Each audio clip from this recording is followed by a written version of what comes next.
રાધે રાધે, જય સિયારામ. આપણે વ્રજ કે ભક્તની અંદરથી ચરિત્ર ચાલે છે. હા, એમાં આપણે ચરિત્ર આલે છે નંદ કિશોર ગોસ્વામીજીનું. આ નંદ કિશોર ગોસ્વામીજીને વિશ્વનાથ ચક્રવર્તી ઠાકુર ગુરુ દક્ષિણામાં એવું માગે છે કે મા સાથે જાવ અને મા કહે એ પ્રમાણે લગ્ન કરી લ્યો. હા, એટલે ગુરુ આજ્ઞા કરી હશી. જો ખરેખર ગુરુનિષ્ઠ ભક્ત હોય ને તો ગુરુ લગ્ન કરવાનું કહે તો કરી લેવા જોઈએ. ગુરુ કે આ કામ કરો તો એ કામ કરવું જોઈએ. ગુરુનિષ્ઠ એને કહેવાય કે જે ગુરુ કહે એ કરે, હા, એને કહેવાય ગુરુનિષ્ઠ ભક્ત. અને નંદકિશોર ગોસ્વામી તો ગુરુનિષ્ઠ ભક્ત હતા એટલે એને વિશ્વનાથ ચક્રવર્તી ઠાકુરની વાત માની લીધી અને ઘરે ગયા અને લગ્ન કર્યા. હા, લગ્ન પછી એમને એક પુત્રને જન્મ આપ્યો. હા, પુત્રને જન્મ આપ્યો એટલે તરત જ ઘર છોડીને પાછા વૃંદાવન આવી ગયા. હા, અહીંયા એક નોંધ કરવા જેવી વાત છે, દિવ્ય વાત છે કે એક વખત કૃષ્ણ પ્રેમ હૃદયમાં ઘર કરી જાય છે તો ઈ માણસને સંસાર મીઠો લાગતો નથી. વાહ રે વાહ. જ્યારે કૃષ્ણ પ્રેમ ઘર કરી જાય છે ત્યારે જો એને ઘરે મોકલા, એને સંસારમાં ગયા પણ ખરા, લગ્ન પણ કર્યા, પણ એક સંતાન પછી પાછું વૃંદાવને ખેંચી લીધું. કારણ કે વૃંદાવન જેને પકડે છે ને એને માયા ચોટી શકતી નથી. હા, વૃંદાવનની શક્તિ એવડી છે ને. બીજો એક આમાંથી સાર ઈ નીકળે છે કે જો ગુરુજી તમને આજ્ઞા આપે કે સંસારમાં જાઓ અને ગુરુની આજ્ઞા પ્રમાણે જો તમે સંસારમાં જાશો તો ગુરુનું રક્ષા કવચ તમારી રક્ષા કરશે અને તમને સંસારમાં આસક્તિ નહીં જ થવા દે. વાહ રે વાહ. જો તમારી ગુરુ નિષ્ઠા હશે.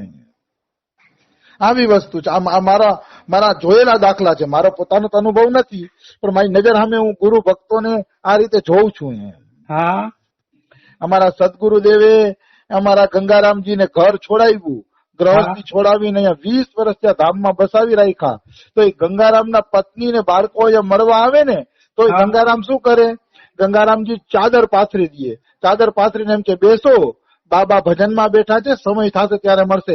એમ નહીં બાયડી છોકરા આવ્યા તો મળવા માંડ્યા, કેમ છો ને મજામાં છો ને, એમ નહીં. જેમ બીજા ભક્તો હારે વ્યવહાર કરે એમ જ એની હારે વ્યવહાર કરે. હા, પાથરવાનું પાથરી દે, બેસાડે, પૂછે કેમ છો મજામાં, પછી એમ કે બાબા ભજનમાં બેઠા છે હમણાં દર્શન દેશે, એમ કહીને વયા જાય. એવું નહીં પત્ની બાળકો આવ્યા તો એની પાસે ગપ્પા મારવા માંડે. હા, કહેવાનો ભાવ છે કે ગુરુનું રક્ષા કવચ છે. જુઓ, એ છોડીને આવ્યા છે તો પત્નીને બાળકો આવે છે તોય એની અંદર એને મોહ નથી થતો. વાહ રે વાહ. અમારા ગંગારામજીને, કારણ કે ગુરુનું રક્ષા કવચ. એટલે આમાંથી બે વાત મળે. એક તો જેને ભગવાનમાં પ્રેમ થઈ જાય એને સંસાર ખેંચી નથી શકતો, અને એક તો તમારા ગુરુની આજ્ઞા પ્રમાણે હાલો તો સંસાર તમને ખેંચી શકતો નથી. બિલકુલ. આ બે વસ્તુમાં જો તમે કમ્પ્લેટ હશો ને તો ચિંતા કરવા જેવું નથી. તમે સંસારમાં ગમે ત્યાં વયા જશો ને, આ સંસાર સાગરના ગમે ભવરમાં વયા જશો ને, ત્યાં તમને ભગવાનના ચિંતનની નૌકા મળી જશે અને નૌકામાંથી તમે સંસાર સાગર પાર થઈ જશો. હા, સંસાર સાગર પાર થવો વસમો નથી, પણ શ્રદ્ધાની નૌકા જોઈ, શ્રદ્ધા અને વિશ્વાસની નૌકા હશે ને તો આરામથી એ નૌકામાં બેસીને તમે પાર થઈ જશો. હા, મનુષ્ય ખોટો મહેનત કરે છે. ભગવત પ્રાપ્તિમાં મહેનતની જરૂર નથી, પૂર્ણ શ્રદ્ધા અને પૂર્ણ વિશ્વાસની જરૂર છે કે ભગવાન મારા છે, હું એનો છું, એને મારો હાથ પકડ્યો છે તો મારે શેની ચિંતા. આવો વિશ્વાસ આવી જાય તો બહુ થઈ ગયું. હા, બહુ થઈ ગયું જો વિશ્વાસ આવી જાય તો.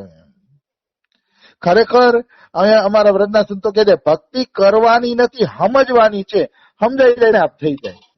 હા, જેવી રીતે ગણિત છે ને, ગણિત ગોખવાનો વિષય નથી, સમજવાનો વિષય છે. સમજાઈ જાય ને તો સરવાળા તમને આવડી ગયા તો પછી સરવાળા ગોખવાનો પડે. ગમે એટલી રકમ આપી દે તમે સરવાળા કરી શકો, કારણ કે તમને સરવાળાની રીત આવડી ગઈ. ગણિત ગોખવાની વસ્તુ નથી, સમજવાની વસ્તુ છે. એમ ભક્તિ ગોખવાની વસ્તુ નથી, સમજવાની વસ્તુ છે. હા, ઈ જો તમને ગણિતની જેમ સમજાઈ જાય ને તો આપને આપ ઈશ્વર ચિંતન થવા મળશે, આપને આપ પ્રભુના ચરણ કમલમાં તમારું મન લાગવા મળશે.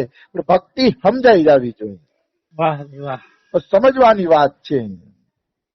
એકવાર તમને સમજાઈ જાય કે આ સંસારમાં કોઈ મારું નથી, આખો સંસાર સ્વાર્થી છે, કેવળ ઈશ્વર જ મેરે તો ગિરધર ગોપાલ દૂસરો ના કોઈ, આવું સમજાઈ પણ જાય ને તો જેને પોતાનો માયનો છે ને એનું ચિંતન સ્વતઃ થશે.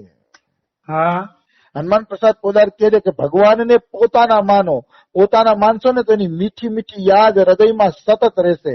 માનો કોઈ ઘરમાં ઠાકોરજી પધરાવ્યા હોય તો એને ઠાકોરજીની મીઠી મીઠી યાદ સતત રહેશે કે જો એને જમાડવાના બાકી છે, ઉઠાડવાના બાકી છે, સુવડાવવાના બાકી છે, ઉનાળો છે તો તરસ લાગી હશે, પાણી પીવડાવવાનું બાકી છે. જો ઠાકોરજીને પોતાના માન્યા છે તો સતત ચિંતન રહેશે. હા ભગવાનને પોતાના માનવાથી ચિંતન સ્વતઃ થાય છે, કરવું નથી પડતું. પેલા ભગવાન હારે સંબંધ બાંધો, પોતાના માનો, પછી ચિંતન થશે. એમ આપણે સંસારમાં જોજો એને જ યાદ કરશી જેની હારે આપણો સંબંધ છે. હા સંબંધ છે એને જ યાદ કરીને અમેરિકામાં આપણે કોઈને યાદ કરીએ છીએ કે અમેરિકા વાળા શું કરે છે? ના આપણે શું લેવા દેવા, કારણ કે આપણો એની હારે કોઈ સંબંધ જ નથી. જેની હારે સંબંધ છે, મામા કાકા ચાચા ચાચી, એને યાદ કરશે કે એ મજામાં છે કે નહીં, કોઈ તકલીફ તો નથી કે નહીં, કારણ કે સંબંધ છે. એમ ઈશ્વર હારે સંબંધ જોડાઈ જાય પછી સ્વતઃ એની યાદ આવે છે કે જમ્યા હશે કે નહીં, એને સુવડાવ્યા છે કે નહીં, ગરમી છે તો લાવ એને શરબત પીવડાવું, શિયાળો છે તો લાવ એને હું મતલબ વાઘા ઊનના વાઘા પહેરાવું. સ્વતઃ તમારું આ ચિંતન ચાલુ થઈ જશે. હા સ્વતઃ, એમાં કોઈ શંકા નથી, પણ તમારો એની હારે સંબંધ ઘાટો હોવો જોઈએ. હા તો નંદ કિશોર ગોસ્વામીજી પાછા બ્રજની અંદર આવી ગયા એક સંતાનને જન્મ આપીને, અને અહીંયા નિતાઈ ગૌરાંગના એક વિગ્રહને પણ લેતા આવ્યા હતા. ઈ નિતાઈ ગૌરાંગનું વિગ્રહ વૃંદાવનમાં શ્રીંગાર વટમાં આજે પણ પૂજાય છે. હા અને એક રાજા હતો, એને નિતાઈ ગૌરના આ વિગ્રહને અનેક ભૂ સંપત્તિ દાનમાં આપી. આજે એના વંશજો નિતાઈ ગૌરાંગની સેવા કરીને જમીનનો ઉપયોગ કરે છે. હા હવે આ નંદ કિશોર ગોસ્વામીને ત્યાં ભોંદુ નામનો એક વ્રજવાસી બાળક રહેતો હતો. નામ હતું ભોંદુ. એ ભોંદુનું કામ શું? તો કે નંદ કિશોર ગોસ્વામીના આશ્રમમાં જે ગાયો છે એ ગાયોની દેખભાળ કરવાની. હા જે મનુષ્ય ગાયની સેવા કરે છે એ કૃષ્ણની જ સેવા કરે છે એમ માની લ્યો, કારણ કે ગાય અને કૃષ્ણમાં કોઈ અંતર નથી. વાહ ગાયમાં બધાય દેવતાઓનો નિવાસ છે અને ગાયના કપાળમાં કૃષ્ણનો નિવાસ છે એવો ફોટો હોય છે. હા ગાયના મસ્તક ઉપર કૃષ્ણનો નિવાસ છે. એનો અર્થ એ થયો છે કે જેના મસ્તકમાં કૃષ્ણ હોય, ચિંતનમાં કૃષ્ણ હોય, તો પછી એને બીજી કાંઈ જરૂર રહેતી નથી. બધાય દેવતાઓ એના શરીરમાં આવી જશે. એટલે જ ગુરુજીને સર્વ દેવ મયો કહેવામાં આવે છે. ગુરુજીની અંદર બધાય દેવતાઓનો વાસ છે, કારણ કે એના હૃદયમાં મસ્તિષ્કમાં કૃષ્ણનો વાસ છે. આવી વસ્તુ છે. એટલે ગાયની પૂજા અર્ચના કૃષ્ણની જ પૂજા અર્ચના છે, કારણ કે કૃષ્ણને ગાયો અતિશય વાલી હતી. અને એમ કહે છે કે ગાયના ચરણોની ધૂળ જેના ઘરમાં ઉડે છે એના ઘરમાં બધાય તીર્થોની રજ ઉડે છે એમ માની લ્યો. હા ગાયની ચરણ રજનો એટલો મહિમા છે. અને એમ કહે છે કે ગાયને જે 1 કલાક ખંજવાળે છે, મતલબ એના માથા ઉપર હાથ ફેરવે છે, ગળા ઉપર હાથ ફેરવે છે, કલાક એક, તો કેન્સર જેવી ભયંકર બીમારીઓ પણ મટી જાય છે.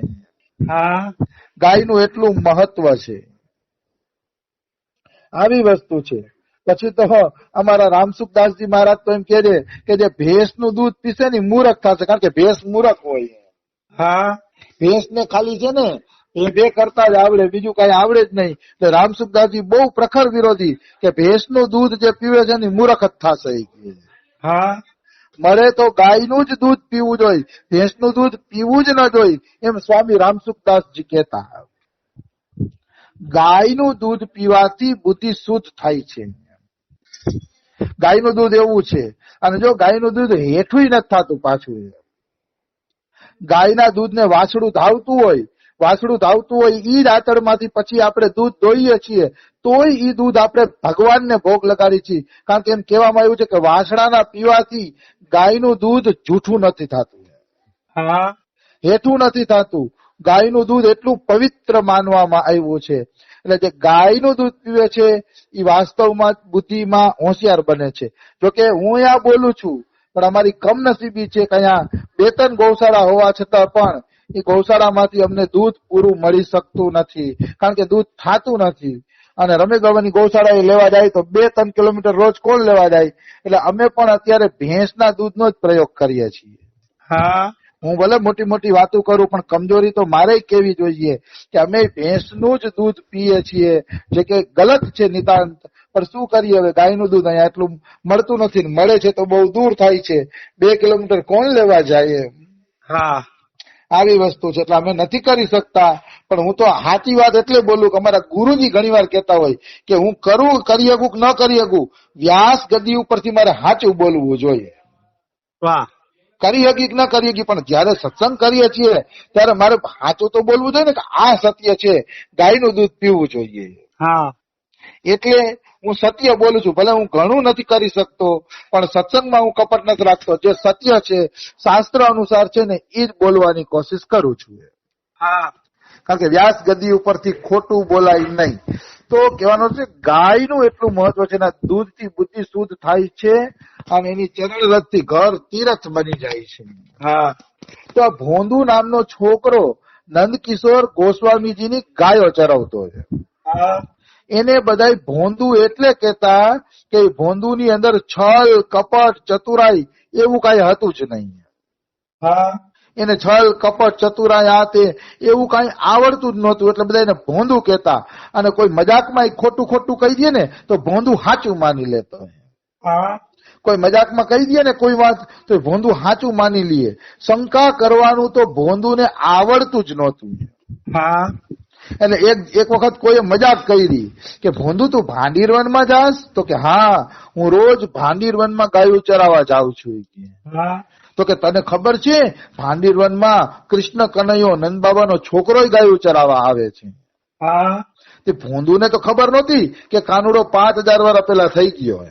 હા તે ભોંદુને કોઈએ કીધું કે કાનુડો આવે છે, એ કે એની યારે ભાઈબંધી કરી લેજે. મજાક કરી કોકે.